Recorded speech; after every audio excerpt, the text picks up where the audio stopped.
Bienvenidos a la UNAM Responde, es mitad de semana y en TV UNAM nos da mucho gusto saludarlos en este espacio en donde compartimos con ustedes parte del conocimiento que se genera día con día desde nuestra universidad en muy distintas áreas del conocimiento.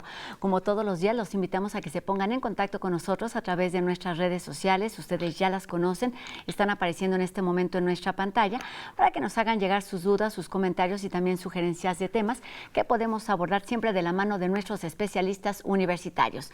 Y comenzamos este miércoles con noticias de vacunación contra COVID-19 que se dieron a conocer esta semana.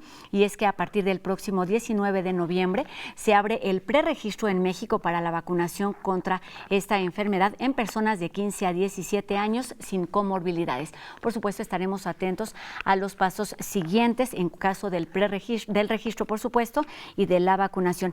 Y este proceso se sigue dando en distintas partes del mundo, por ejemplo, en América Latina, Costa Rica, Uruguay y Chile ya están en este proceso de atención en el mismo rango de edad, mientras que Israel acaba de anunciar que autoriza la vacunación de niños entre 15 a 11 años y asimismo China la está aplicando ya en el sector que va de los 3 a los 15 años, mientras que Estados Unidos, Canadá, Reino Unido, España, Dinamarca y Francia están protegiendo ya a niños, niñas y adolescentes de entre 12 y 15 años.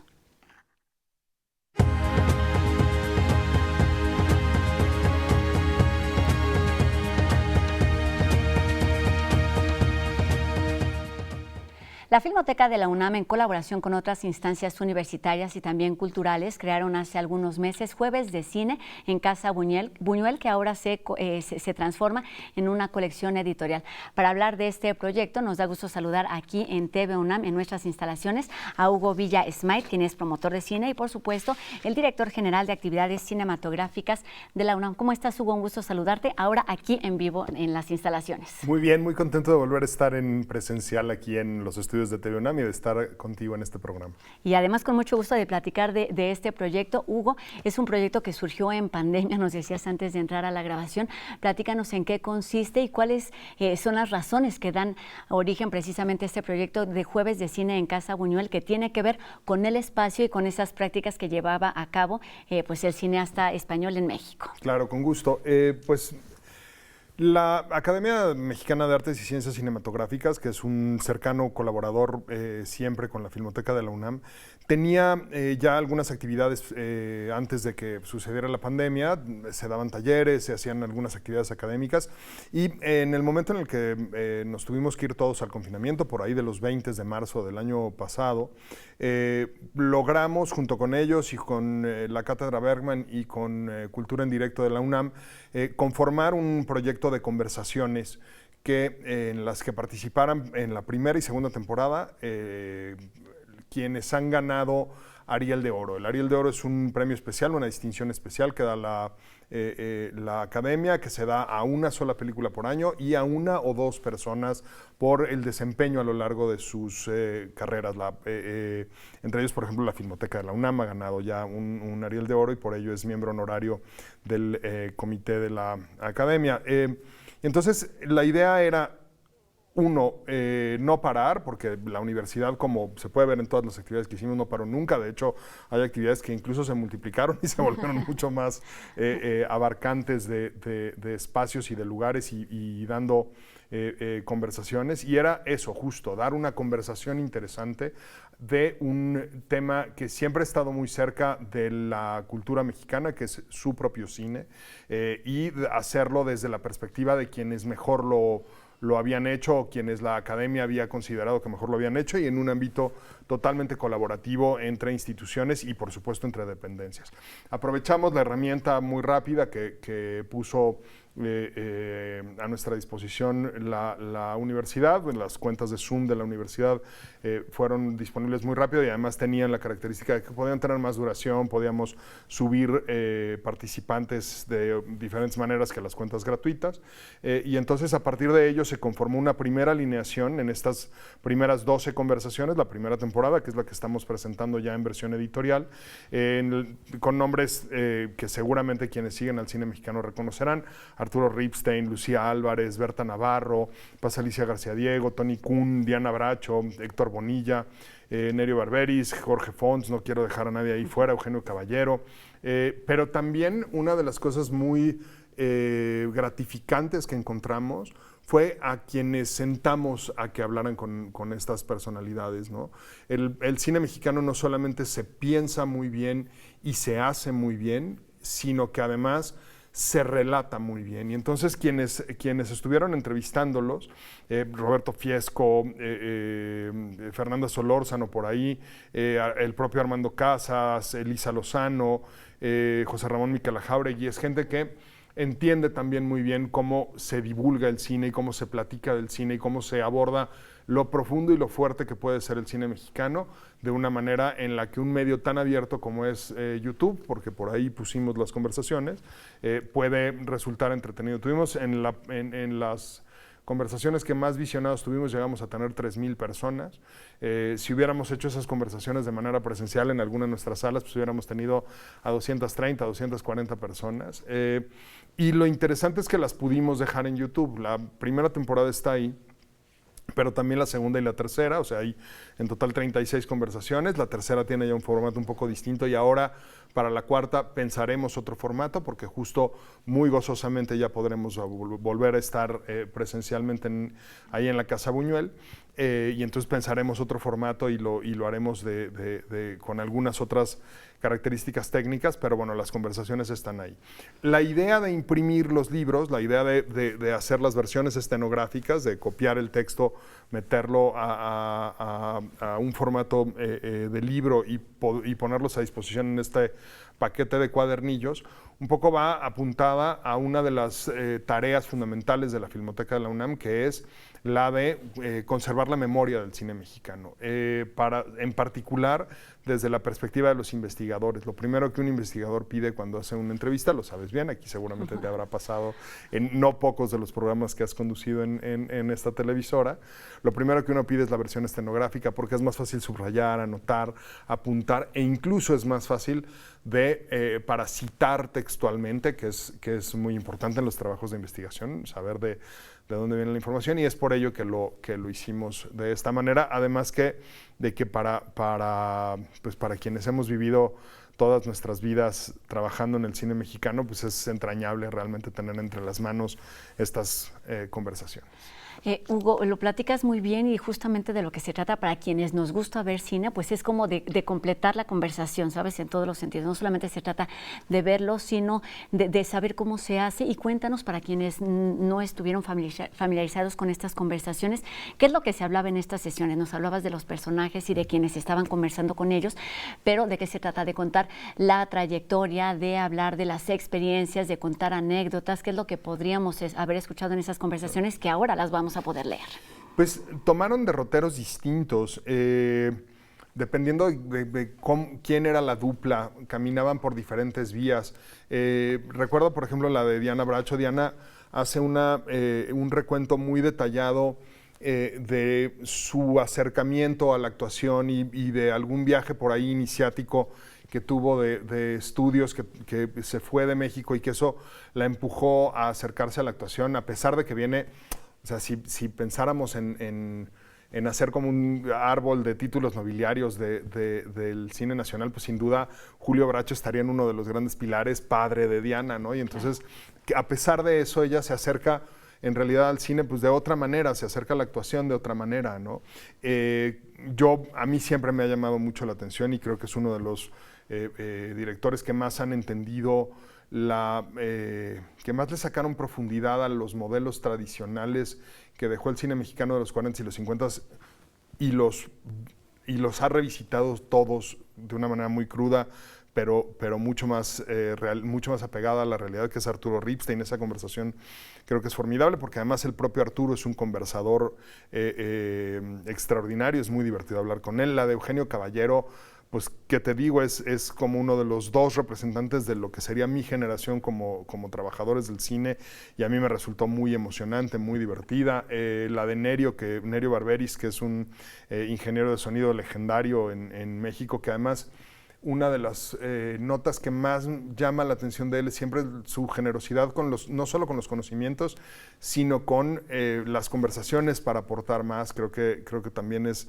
muy notable. Entonces, todas tomaron derroteros distintos. Cada una fue contando su pedazo de creación cinematográfica desde sus perspectivas. Y creo que eso también le da muchísima riqueza. No pusimos una como tabla de contenidos a la que se tenían que constreñir quienes hacían la entrevista, sino que más bien, salvo algunos saludos institucionales que se tienen que hacer, los fuimos dejando solos, ¿no? Y justo eso es lo que hace que las conversaciones, o bueno, lo que hizo que las conversaciones se convirtieran en cosas muy íntimas, se sentían muy en confianza hablando el uno con el otro, porque además, y quizá esa es una de estas cosas que nos ha dejado, una de estas cosas positivas que nos ha dejado la pandemia. La ventaja del Zoom es que, si bien para cuestiones como de trabajo se siente un poco invasivo porque están viendo, lo que ven atrás es tu refrigerador, ven pasar a tu perro, claro, sí. ¿no? Oyen, los niños llorar. Oyen que tu hijo está jugando Xbox. También te permite la posibilidad de entrar a tu intimidad y de entrar a la intimidad del otro, ¿no? Entonces, quien está, como ya sabían que los íbamos a entrevistar, les mandábamos una lista de cosas que tenían que suceder, y entonces escogían ellos previamente el lugar, el momento, hablaban con su familia, o sea, lo hacíamos de una manera como muy profesional. Claro. Y entonces te permitía pues estar en un lugar en el que la persona se siente a gusto, con su silla cómoda, ¿no? A lo mejor tenía por ahí un par de cosas específicamente, por ejemplo, la de Tony Kun, que es una persona que está muy cerca de mi corazón personalmente, y él lo sabe. La de Tony nos hizo hacer el ejercicio al que habitualmente invita a sus alumnos con un rollo de servitualla, okay, ¿no? Aprender que el mundo se ve de una manera distinta cuando se ve a través de un lente, y el primer lente puede ser un rollo de servitualla. Entonces esa invitación muy juguetona pues siempre se agradece. Entonces creo que se lograron unas muy buenas conversaciones, y a mí una de las cosas que más me gustó, porque claro, a todos quienes están en estas conversaciones son personas a las que les tengo muchísima reverencia por su estatus profesional y por su calidad humana, pero una de las cosas que más me emociona es justo haber encontrado las personas con quienes hablaban, ¿no? Y la cantidad y la calidad de lecturas y de interpretaciones y de conocimiento sobre el cine mexicano que pudimos encontrar.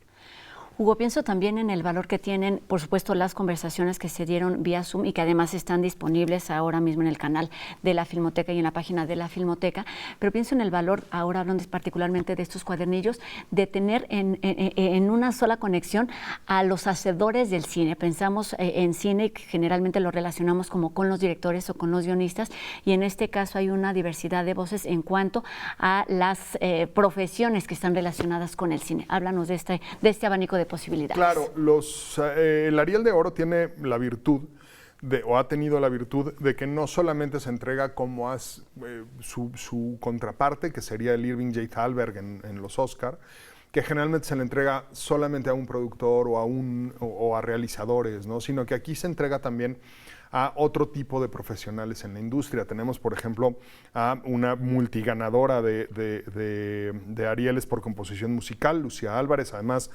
maestra, entiendo que es maestra emérita de la Escuela de Música de la universidad, ahora está en el tránsito de convertirse en Facultad de Música, creo, cosa que me alegra mucho. Tenemos por ahí también, por supuesto, a actores muy brillantes, a ingenieros de sonido como Nerio Barberis, a directores de fotografía como Tony Kun. Entonces, tenemos a una vestuarista, a María Estela Fernández, amiga mía entrañable, pero además brillantísima, también multiganadora de Arieles.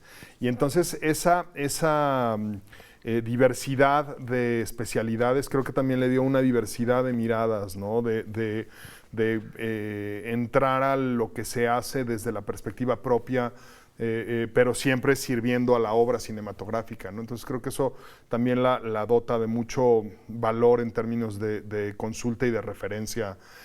Ahora que decías justo, que hablabas un poco de quienes hacen el cine, recuerdo estas dos colecciones de programas que produjo Alejandro Pelayo hace ya algunos años y que ahora están restaurando, que les están cambiando las imágenes. los que hicieron nuestro cine y los que hacen nuestro cine. Y yo siempre he pensado en esta colección como una colección complementaria. Los programas de Alejandro tenían mucho de visita, como tiene que ser el programa, el documental de televisión, como de visitas rápidas y de entradas y salidas a una, no solamente a la obra específica de quienes crean el cine, sino también a los momentos históricos en los que los han creado, y entonces el relato es muy entretenido, pero de repente puede no tener la profundidad que estos textos completan y que estos textos ayudan justo cuando uno ve un programa, por ejemplo, dedicado a el cine de los 80s y 90s de esa colección. Bueno, pues aquí están creadores del cine de los 80 y 90, entonces creo que como material de investigación creo que es valiosísimo lo que encontramos. Ahí quisiera detenerme. ¿Quién está pensada esta colección? Porque por supuesto quienes están participando son los hacedores del cine, ya lo decías, aquellos que se dedican a narrar y a ver ese cine son los que estaban en la contraparte de las conversaciones, y bueno, pues quienes disfrutan de las conversaciones, por ejemplo en YouTube de forma rápida y directa, son pues los amantes del cine, los cinéfilos de corazón, pero también está pensado en otro público que son quienes estudian, quienes están pensando en formar parte de la comunidad de los hacedores de cine. Claro, está pensado fundamentalmente el imprimirlos para quienes les interesa acercarse a la investigación y a profundizar un poco más. Algunas de las, no les quiero llamar confesiones porque son cosas que justo por haber dedicado tanto tiempo a trabajar con estas personas, pues conozco de primera mano, pero sí algunas de los hechos que revelan, de las formas de acercarse a su creación y de acercarse a sus propias carreras que ellos mismos revelan, creo que resultan muy interesantes para quienes se quieren acercar al cine de una manera, por supuesto, profesional, pero también guardando como el debido cuidado y la debida reverencia de pertenecer a una de las formas de expresión artísticas más potentes que creó México desde, digamos, el siglo pasado y que sigue siendo un referente. Entonces, México es probablemente una de las 6 o 7 industrias de cine que más frecuentemente son referencia en el resto del mundo. Los materiales, por ejemplo, las mejores películas del cine mexicano de los 30, 40, 50, casi siempre están en una lista corta de los festivales de cine restaurado o recobrado. Y eso te habla de la importancia estética, de la capacidad narrativa que ha tenido siempre el cine mexicano, porque lo conecta también con el cine que se hace en nuestra época. Ahí te voy a interrumpir porque tenemos poco tiempo para terminar la entrevista, Hugo. Platícanos cuál es el cine que está en estos cuadernillos. Hablamos del cine de ficheras, del cine blanco y negro. ¿Cuál es el cine que está retratado en estos dos? Aquí hablamos del mejor cine de 1970 a la fecha. La colección y también los videos que están disponibles, la segunda y la tercera temporada ahí en la página de la Filmoteca, se refiere a estos autores y a estas creadoras del cine de los 70s, 80s, 90s y 2000s.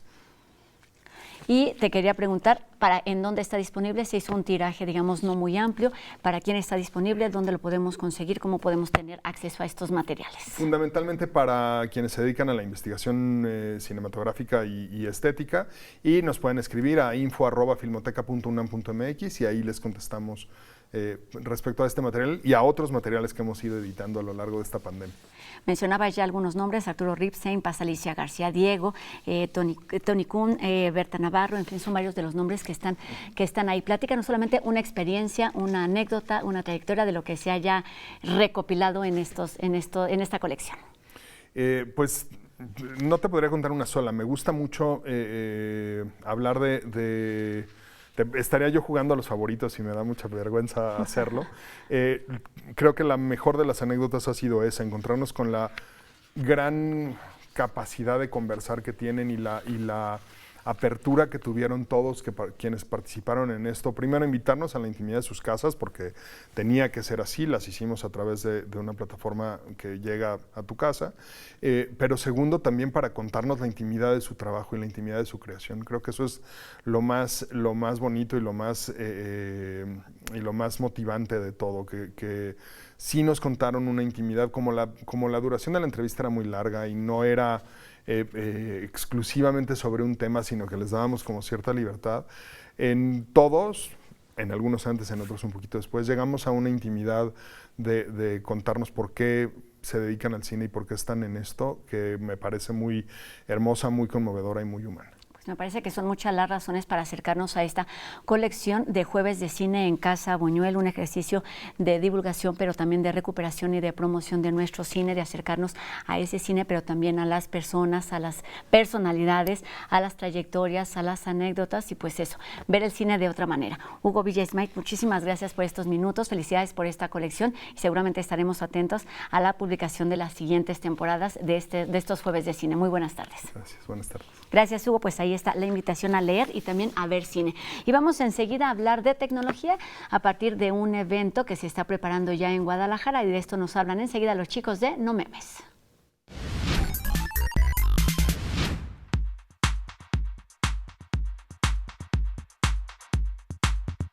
Tras 5 años desde su primera edición en 2017, el Singularity U Mexico Summit se presenta una vez más, siendo el anfitrión de este año, como siempre, el estado característico de la torta ahogada, Jalisco. Derivado de la pandemia por COVID-19, este año, así como lo fue en el pasado evento, se llevará a cabo de manera virtual. Por lo tanto, el evento recibe el nombre de Singularity U Digital Series Jalisco 2021.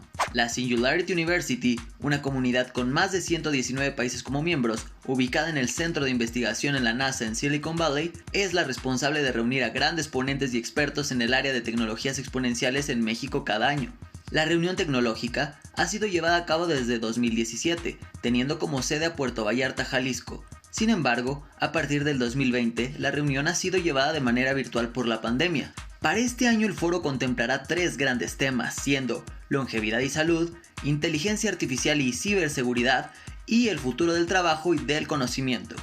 Se esperan grandes invitados como Elizabeth Parrish, experta en terapia genética, Maurice Conti, un ejecutivo de innovación enfocado en el futuro del trabajo, y el Dr. Kai-Fu Lee, una de las más grandes mentes dedicadas al estudio de la inteligencia artificial, solo por mencionar algunos. El evento pretende reunir a empresarios, innovadores, investigadores y al público en general que esté interesado en formar parte y conocer sobre las tecnologías exponenciales, las cuales en los últimos años se han desarrollado de manera brutal en el mundo. La reunión de los innovadores y líderes por la tecnología se llevará a cabo del 23 al 25 de noviembre. Para formar parte solo requieres comprar tu entrada, la cual tiene un costo que va desde los $250 hasta los $400. Sí, escuchaste bien, dólares. Así que, si te sobran por ahí unos cuantos dólares del cambio de las tortillas, compra tu boleto y accede a las grandes ponencias que tiene preparada esta reunión sobre la tecnología exponencial. Y si te gastaste la morralla, no te preocupes, que aquí seguiremos informándote sobre lo último en ciencia y tecnología. Nos vemos hasta la próxima. Y ahora vamos a escuchar a Sandra Lorenzano, quien nos habla sobre algunas posibilidades de acercarnos a la literatura de otras latitudes a través de las letras de Cristina Peri Rossi. Y hoy, para celebrar que le hayan otorgado el Premio Cervantes 2021 a la gran escritora uruguaya Cristina Peri Rossi. Peri Rossi, quien cumplió el pasado viernes 12 de noviembre 80 años, se exilió de su país siendo muy joven como consecuencia de la dictadura cívico-militar que allí se instalara. Y llegó entonces a vivir a Barcelona, lugar en el que ha producido la mayor parte de su obra y donde aún se encuentra. Es narradora, poeta, ensayista, traductora y una mujer con un manejo excepcional del lenguaje, de las tramas, de los secretos de la literatura. Alguien que además ha hecho del humor, del erotismo, de la celebración de las sexualidades diversas, herramientas para crear algunas de las mejores obras de la lengua castellana, tal como lo consideran también los jurados del Premio Cervantes. Entre sus libros destacan las novelas La nave de los locos, Solitario de amor, El amor es una droga dura, Todo lo que te pude decir, y los libros de poesía, Poemas de amor y desamor, Las musas inquietantes, Estado de exilio, Estrategias del deseo, PlayStation, entre otros. Como ven, una escritora prolífica, pero sobre todo imprescindible. No dejemos de leer sus novelas, sus cuentos, su poesía. Y si quieren escuchar una muestra de esta, les invitamos a que entren a nuestro espacio Letras Violetas, donde podrán escuchar el poema de Cristina Peri Rossi llamado Ca' Foscari. Lo pueden encontrar, por supuesto, en nuestra página web, coordinaciongénero.unam.mx. Muchas gracias por habernos acompañado. Muchísimas gracias, querida Rosa, como siempre, por el espacio y que tengan una hermosa semana.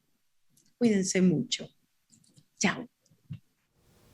Pues terminamos nuestro programa de hoy con muchas y distintas opciones para acercarnos a las letras, por supuesto a través de la literatura, pero también a través del cine, y esta colección de Jueves de Cine en Casa Buñuel de la Filmoteca Universitaria. Y también nos despedimos hoy con la invitación para que nos acompañen el día de mañana en una emisión más de La UNAM Responde. Mi nombre es Rosa Brizuela. Adiós.